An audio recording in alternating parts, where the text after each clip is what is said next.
Okay guys, इस video में हम रूम डेटाबेस क्रिएट करेंगे। ठीक है। तो गाइस, रूम डेटाबेस क्रिएट करने से पहले मेरे को एक टॉपिक के बारे में डिस्कस करना है और उस टॉपिक का नाम है basically live data. Basically so live data basically होता यहाँ पे क्या होता है देखते पहले। Live data. सो गाइस, इसके बारे में हम डिस्कस करेंगे। बेसिकली ये लाइव डेटा होता क्या है। ठीक है। सो गाइस, लाइव डेटा का मतलब यहाँ पर ये होता है कि सपोज करो कि आप अपने रूम डेटाबेस के अंदर आप कुछ चीज़ अपडेट करते हो। फॉर एग्जाम्पल मान लो कोई डेटा अपडेट करते हो। अब आप क्या चाहते हो कि वो डेटा ना आपको रिफ़्रेश करने की ज़रूरत ना पड़े रिसाइकलर व्यू को अपने। वो इंस्टेंटली क्या हो कि उधर डेटा अपने आप ही अपडेट हो जाए। तो हमारे पास रूम के पास क्या होता है, जो आर्किटेक्चर कंपोनेंट के पास क्या होता है, एक लाइव डेटा नाम का कॉन्सेप्ट होता है। तो उसके थ्रू क्या कर सकते हैं हम, डेटा को लाइवली अपडेट करवा सकते हैं। तो ये बेसिकली काम होता है लाइव डेटा का यहाँ पर। आई होप कि you got this point here. Okay. So guys, अभी तो हम डेटाबेस क्रिएट नहीं करेंगे इसमें। पहले ये करते हैं, डाउ में जाते हैं। देखो, मैं लास्ट वीडियो में ये बताना भूल गया था आपको एक टॉपिक के बारे में, यहाँ पर लाइव डेटा। ठीक है। तो यहाँ करना क्या है हमको गाइस, यहाँ पहले इस पर देखते हैं। यहाँ क्या कर रखा है हमने कि select all from actor. Okay. और यहाँ मैंने क्या कर रखा है, देखो सेलेक्ट ऑल फ्रॉम एक्टर का मतलब क्या है, यहाँ पर डेटाबेस टेबल के अंदर जितना भी डेटा होगा वो सेलेक्ट कर लेगा और ये गेट ऑल एक्टर्स क्या करेगा, रिसाइकलर व्यू के अंदर डेटा शो करवाएगा। ठीक है। लेकिन हम यहाँ पर वॉइड रिटर्न कर रहे हैं। तो भाई गाइस, ऑफकोर्स हमें क्या करना चाहिए, जितना डेटा प्रेजेंट है यहाँ पर, ये जितना डेटा प्रेजेंट है मुझे यहाँ रिसाइकलर व्यू में शो करना है। बट यहाँ से मैं रिटर्न क्या कर रहा हूँ, वॉइड रिटर्न कर रहा हूँ। बट ये मैं नहीं चाहता यहाँ पर। मैं चाहता हूँ यहाँ पर कुछ इस जितना भी डेटा हो वो रिटर्न हो यहाँ पर, क्योंकि मुझे रिसाइकलर व्यू में डेटा को सेव करवाना है जाके। ठीक है। तो मुझे यहाँ क्या करता हूँ, ऑफकोर्स वो इतना सारा डेटा यहाँ पर चाहिए। तो ऑफकोर्स ये डेटा बल्क में है ऑफकोर्स। ठीक है। तो मुझे क्या करना होगा, यहाँ पर एक लिस्ट रिटर्न करवानी पड़ेगी यहाँ पर। ठीक है। लिस्ट, अब लिस्ट किस टाइप का होगा, ऑफकोर्स मुझे पता है एक्टर टाइप का लिस्ट होगा। तो इसलिए मैंने एक्टर लिख दिया। ठीक है। सो गाइस, मैंने क्या है कि अभी जितना भी डेटा अपडेट होगा रिसाइकलर व्यू में, तो मुझे क्या करना है कि मुझे क्या गाइस करना है कि अपडेट जो हो ना, वो क्या हो, इंस्टेंटली जाके अपडेट हो यहाँ पर। ठीक है। तो उसके लिए मुझे क्या करना पड़ेगा, यहाँ पे लाइव डेटा नाम का एक कॉन्सेप्ट होता है, लाइव डेटा नाम का। तो आपको ऐसे एरो लगाना है और यहाँ पर एरो लगाना है। तो ये करेगा कि अब लाइव डेटा करने का काम करेगा। ठीक है। तो गाइस, आई होप कि आप समझ चुके होंगे यहाँ पर क्या कहना है यहाँ पर। ठीक है। ओके। सो गाइस, अब क्या करते हैं, अपना डेटाबेस क्रिएट करने की कोशिश करते हैं जहाँ पर हम टेबल अपना रख सकेंगे, जो ये एक्टर नाम की टेबल है वहाँ रख सकेंगे। ठीक है। तो क्या करना है, इस पैकेज पे आते हैं। ओके। एंड आते हैं, कोई पैकेज क्रिएट करते हैं यहाँ पर, इसका नाम है डेटाबेस। ओके। एंड ओके करते हैं। ठीक है। अब इस पैकेज में क्या करते हैं, एक जावा क्लास क्रिएट करते हैं। ठीक है। तो guys, always remember this point की जो क्लास होगी हमारे हमेशा एब्स्ट्रैक्ट रहेगी। ठीक है। और इसका नाम रखता हूँ मैं यहाँ पर एक्टर डेटाबेस। ठीक है। काम खत्म। ओके। तो गाइस, हमने एक एब्स्ट्रैक्ट क्लास डिक्लेयर कर ली यहाँ पर। तो guys, always remember this point कि हमने यहाँ पे क्या बना रखा है, एक रूम डेटाबेस क्रिएट करना है। तो रूम डेटाबेस जब भी हमें क्रिएट करना होता है ना, तो हमें क्या करना पड़ेगा, एक क्लास एक्सटेंड करना पड़ता है जिसका नाम है रूम डेटाबेस। ठीक है।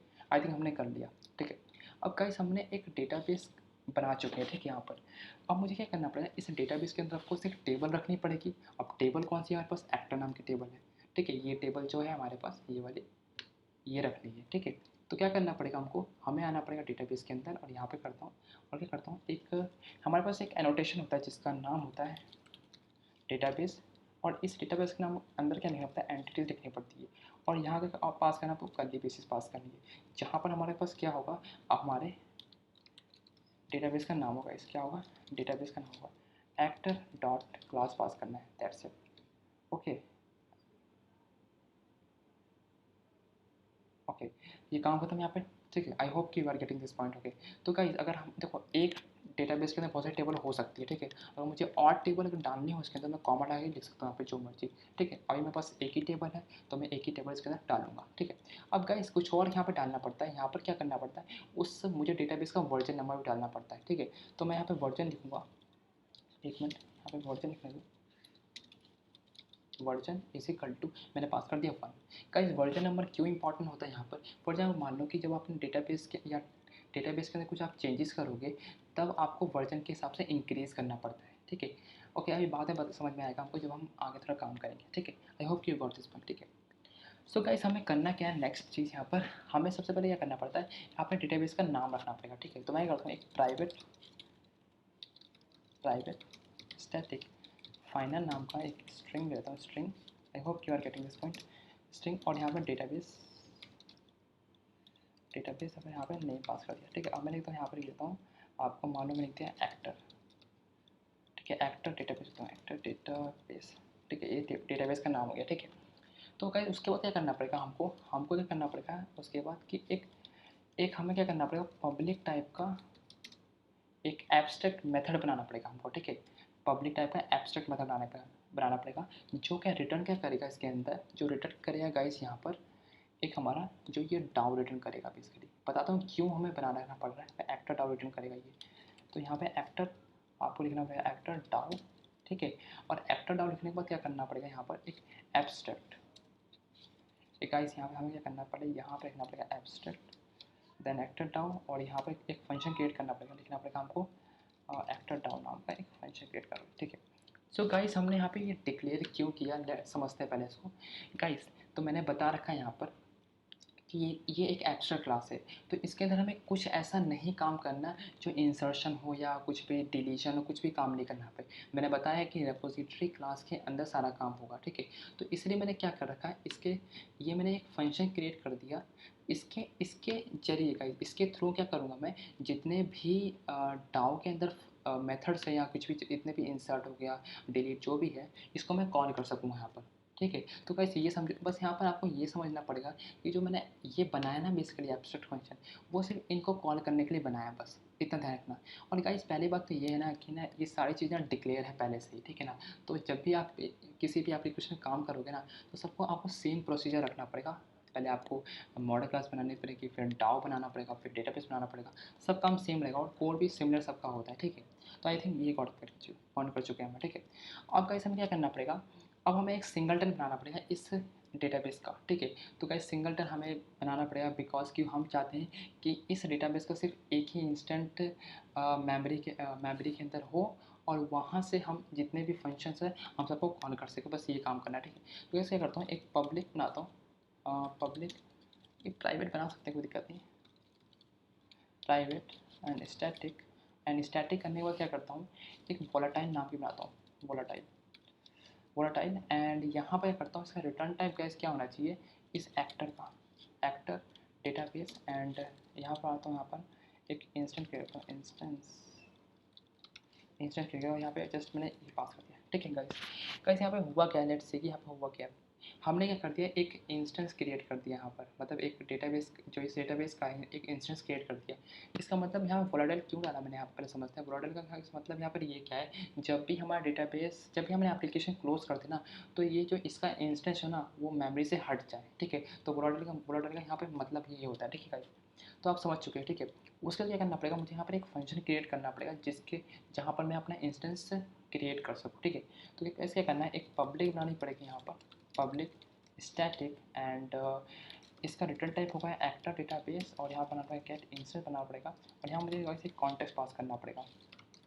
I hope you are getting this point, okay guys. ये आपको समझने की ज़रूरत नहीं है, बाय डिफ़ॉल्ट होती है रूम के अंदर, ठीक है। इतना काम हो चुका है, ठीक है। अब इतना काम हो चुका तो गाइस यहाँ पे करना है, एक मैं चीज़ लगानी पड़ेगी यहाँ पर कि इफ़ अगर मान लो कि इंस्टेंस, यहाँ पे तो लिखते हैं कि इंस्टेंस मान लो अगर इक्वल अगर किसके नल के है, अगर नल के है तो मैं पास करूँगा सिंक्रोनाइज। और यहाँ पे भी पास करना पड़ेगा यहाँ पर कि ओके, यहाँ मुझे पास करना पड़ेगा actor database dot class pass करनी पड़ेगी, ठीक है। अब इसके बाद क्या करना पड़ेगा आगे, यहाँ पर अब क्या करना पड़ेगा, यहाँ पर अगर इंस्टेंस यहाँ पे दोबारा लिखना पड़ेगा इक्वल अगर किसके हैं, नल के है, किसके नल के है, तो क्या करो, इस इंस्टेंस को अब इंस्टेंस क्रिएट करते हैं, इसका इंस्टेंस इजिकल टू आपको करना पड़ेगा यहाँ पर। और यहाँ पे क्या करना पड़ेगा, एक होता है रूम डॉट डेटाबेस बिल्डर। और गाइस देखो ये पास किया और यहाँ पे मुझे 3 पैरामीटर पास करना है। फर्स्ट आपका क्या है, कॉन्टेक्स्ट है, तो कॉन्टेक्स्ट में डिफाइन करें कॉन्टेक्स्ट। देन उसके बाद क्या करना पड़ेगा, कॉन्टेक्स्ट में क्या करना पड़ेगा, उसको आपका आएगा रूम डेटाबेस का क्लास, ठीक है। तो एक्टर आपको लिखना है यहाँ पर actor database dot class pass करनी है, ठीक है। आई थिंक क्लास पास किया। थर्ड पैरामीटर हमारे पास क्या हो चुका है यहाँ पर, थर्ड पैरामीटर हमारे पास ये है कि डेटाबेस का नेम क्या है। तो गाइस डेटाबेस का नेम हमारे पास क्या है, डेटाबेस नेम यहाँ गिवन है, ठीक है, डेटाबेस नेम गिवन है, दैट्स इट, ठीक है। अब डॉट आपको क्या करना पड़ेगा यहाँ पे, बिल्ड, दैट्स इट, ठीक है, ये काम हो गया। उसका क्या कर रखा है यहाँ पे, रिटर्न कह रहा है कुछ करने को, यहाँ पे रिटर्न यहाँ पर आना पड़ेगा, और रिटर्न को आना पड़ेगा क्या, यहाँ पर इंस्टेंस, ठीक है। गाइस हमने यहाँ पर ये क्यों बना रखा है, क्योंकि इस ये जो डेटाबेस है ना, हमें गाइस क्या करना पड़ेगा, यहाँ पर टेबल पड़ी है इसके अंदर, ठीक है ना। मान लो कि ये जो है ना, ये चीज़ टेबल यहाँ से गेट करेगा, ठीक है। अब क्या करना है कि इस इंस्टेंस के थ्रू ना मैं जितना भी इंसर्शन हो गया वहाँ कर सकता हूँ यहाँ पर, बस ये समझो आप पहले बार, ठीक है। तो गाइस हमें इसके बाद क्या करना है, हमको एक चीज़ बता दूँ आपको करना है, यहाँ पर आपको करना है कि एक कॉल बैक नाम का चीज़ें पास करनी पड़ती है, ठीक है। तो मैं अभी मुझे बताऊँगा क्या कर सकते हैं, कॉल बैक, एक कॉल बैक पास करता हूँ यहाँ पे, कॉल बैक का यहाँ पे पास किया, एंड कॉल बैक पास किया, call back is equal to call back यहाँ पास किया, ठीक है। तो कैसे एक पास करना क्या, इसमें यहाँ पे कॉल बैक क्यों पास किया बताऊँगा अभी यहाँ पर, ठीक है। कॉल बैक का मतलब यहाँ पे क्या है, ठीक है। तो उससे पहले क्या कर दो आप यहाँ पर एक क्लास क्रिएट कर दो, जिसका नाम क्लास एक स्टैटिक क्लास क्रिएट कर दो, स्टैटिक एक क्लास क्रिएट कर दो जिसका नाम है हमारे पास पॉपुलेट असिंक टास्क, ठीक है, जो कि एक्सटेंड कर रहा होगा यहाँ पे असिंक टास्क। गाइस आपको पता असिंक टास्क के बारे में आपको पता होगा मेरे हिसाब से, अगर नहीं पता तो आपको पहले ये देखना पड़ेगा, क्योंकि असिंक टास्क बेसिकली क्या करता है कि बैकग्राउंडली कोई काम करना है, काम करता है, मतलब विदाउट मेन थ्रेड को कुछ काम किए, ठीक है ना। तो क्या करना पड़ेगा यहाँ में, क्या करना पड़ेगा, एक इम्प्लीमेंट करना पड़ेगा मेथड को, जिसका नाम है डू इन बैकग्राउंड नाम का, ठीक है। तो मतलब देखो असाइन टास्क बेसिकली होता क्या है कि कोई भी टास्क ना बैकग्राउंड में परफॉर्म करता है, ठीक है, ताकि ना मेन थ्रेड को कोई दिक्कत ना हो, ठीक है। ये बेसिकली काम समझना मतलब, ठीक है, इतना काम हो चुका है। तो कैसे क्या करेंगे हम, एक पॉपुलेट डेटा असाइन टास्क है ना, उसका एक कंस्ट्रक्टर क्रिएट करेंगे यहाँ पर, ठीक है। कंस्ट्रक्टर क्रिएट करने के बाद क्या करेंगे, पहले क्या करना है यहाँ पर कि यहाँ पर एक प्राइवेट का वेरिएबल बनाएंगे, जिसका हो सकता है यहाँ पर एक्टर डाउन नाम का, एक्टर डाउन, और इसका एक्टर डाउन बना दिया, ठीक है। अब मैंने यहाँ पे क्या कर दिया कि हमारे पास डेटाबेस आपको है, तो एक्टर डेटाबेस लिखना है आपको, ठीक है, एक्टर डेटाबेस पास कर दिया, ठीक है। अब कैसे यहाँ पे करना है कि इस actor down is equal to actor database dot, क्या करना है, इस एक्टर डाउन को कॉल करो, एंड दैट्स इट, खत्म। इतना काम हो गया, सिंपल काम हो गया, ठीक है। गाइस ये चीज़ आपको समझने की ज़रूरत नहीं है, बिकॉज ये चीज़ बाय डिफ़ॉल्ट होती है यहाँ पर, ठीक है। तो आप समझ जाओगे, ठीक है, यहाँ पर, ठीक, जब आप प्रैक्टिस करोगे तो ये आपको लिखना आ जाएगा कि बेसिकली होता है क्या, बता दूँगा फिर मैं कैसे काम करता है, ठीक है। तो कैसे यहाँ पे करना पड़ेगा, इस एक्टर डाउ को लेना है और डॉट डिलीट और कॉल करना है, ठीक है। तो और क्या करना है इसके बाद, इस पॉपुलर डेटाबेस है तो न्यू कर दो पॉपुलेट असिंग टास्क, और यहाँ आप कुछ फीस पास करनी है जिसका नाम है एक्टर डेटाबेस है, ठीक है। तो एक्टर आप डेटाबेस पास कर सकते हो, ओके, इंस्टेंस पास करना पड़ेगा आपको, सो गाइस यहाँ पर क्या पास करना है, इंस्टेंस पास करना पड़ेगा, यहाँ पर ये पास किया, ठीक है। आई होप कि you are getting this point, okay. So guys यहाँ पे मतलब देखो, यहाँ पे समझाता हूँ यहाँ पे बेसिकली हो क्या रहा है। पहली बात तो देखो, मैं चाहता हूँ कि जब भी डेटाबेस हमारा क्रिएट हो फर्स्ट टाइम, तो उसके अंदर जितना भी डेटा हो वो सारा डिलीट हो जाए। फर्स्ट टाइम डेटाबेस क्रिएट हो तो जितना भी डेटा हो वो हट जाए यहाँ पर। तो गाइस हमने क्या कर रखा है, जितना भी जो डेटा डिलीट करवाएंगे ना हम, तो हम बैकग्राउंड के अंदर करवाएंगे, इसलिए करवाएंगे ताकि कोई हमको ना मेन थ्रेड में कोई दिक्कत ना हो, ठीक है। तो ये बैकग्राउंड के लिए काम होता है। तो एक कॉल बैक हमें पास करना पड़ता है जब हम डेटाबेस क्रिएट करते हैं, ठीक है। तो इसके बाद क्या करना पड़ेगा यहाँ पर कि एक और हमें क्या करना पड़ेगा, इधर आएंगे और डॉट कॉल बैक लिखेंगे, ऐड कॉल बैक नाम का, और इसमें कॉल बैक नाम का, गाइस ये हो क्या रहा है, एक मिनट एक पहले कॉल बैक क्यों नहीं हो पा रहा, एक क्लास क्रिएट करनी, नो क्लास नहीं क्रिएट करनी पड़ेगी, यहाँ पे स्टैटिक पास करना है, ठीक है, एंड यहाँ पे आपको कॉल बैक पास करना है, दैट्स इट, ओके। तो गाइस ये हो, ठीक है। तो यहाँ पे आपको कॉल बैक पास करना पड़ता है और ये कॉल बैक यहाँ पास करना पड़ता है। तो गाइस फिर भी एक बार दोबारा से मैं एक्सप्लेन करता हूँ क्या हो क्या रहा है यहाँ पर। तो गाइस हमें पहले क्या करना पड़ेगा कि एक एक्टर डेटाबेस नाम की हमें क्लास बनानी पड़ेगी, जो एक्सटेंड करेगा रूम डेटाबेस को, क्योंकि हमें इसको रूम डेटाबेस बनाना पड़ेगा, ठीक है। उसके बाद हमें इसके अंदर एक टेबल चाहिए होगी, तो टेबल हमने ऐसे पास करके यहाँ पर टेबल के थ्रू, ठीक है, उसका वर्जन नंबर पे मैंने पास कर दिया, दैट्स इट।